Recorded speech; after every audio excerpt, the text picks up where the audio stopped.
حضرت سیدنا ذوالنون مصری رحمت اللہ تعالی علیہ نماز کی نیت کرتے وقت بارگاہ خداوندی میں عرض کرتے، اے مالک و مولا،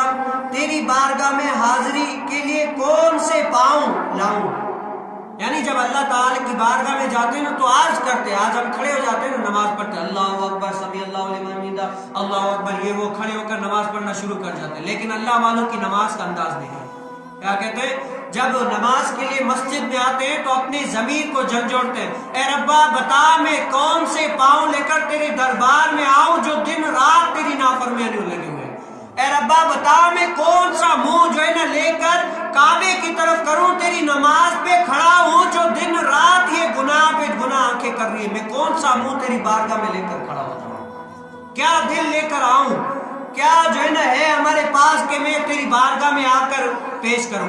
کیا پیش کروں جانا، کیا چیز ہماری ہے، یہ دل بھی تمہارا ہے، یہ جان بھی تمہاری ہے، اے ربا ہے تو سب تمہارا، لیکن پیش کیا کروں، یہ کوئی ایسا عضو ہے ہی نہیں اچھا جس نے اچھا کام کیا ہو، جس پر مجھے فخر ہو، اے ربا کوئی ایسی چیز ہی نہیں ہے، بتا میں نماز پڑھوں تو کون سی نماز پڑھوں، کیسا جو ہے نا منہ لے کر تیری بارگاہ میں حاضر ہو جاؤں۔ پھر جب وہ نماز پڑھتے تھے، اللہ تعالیٰ کے اولیاء تو نماز پڑھتے رہتے اور ان کی آنکھوں میں سے آنسو گرتے رہتے، اپنے رب تعالیٰ کو یاد کرتے رہتے اور اپنی آنکھوں سے ندامت کے آنسو بہتے رہتے۔ آج ہماری بھی نمازیں ہم بھی دیکھ لیں کہ ہم اگر نماز پڑھتے ہیں ہماری آنکھوں سے ذرہ برابر بھی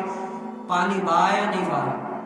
ہم نماز پڑھتے ہیں ہم تو کہتے ہیں کہ ہم نے کوئی بڑا احسان کر لیا، نمازی جو ہے نا بے نمازی کو دیکھیں تو کہتے ہیں سب سے بڑا عبادت گزار حاجی سب کچھ میں ہوں، وہ تو کچھ بھی نہیں ہے، ہمیں تو اپنی عبادتوں پر ناز ہے، لیکن ہماری عبادت دیکھیں اور اللہ تعالیٰ کے ولیوں کی عبادت دیکھیں کہ ان کی راتیں دن رات اللہ تعالیٰ کی عبادت میں گزرتے تھے، لیکن پھر بھی جب اللہ کی بارگاہ میں آ جاتے تھے روتے تھے کہ اللہ یہ منہ کہاں ہے قابل کہ ہم تیری بارگاہ میں کھڑے ہو سکیں۔ آج ان کی نمازیں اور ہماری نمازوں میں دن رات کا فرق ہے۔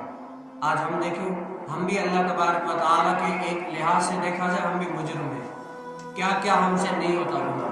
بتاؤ اگر آدمی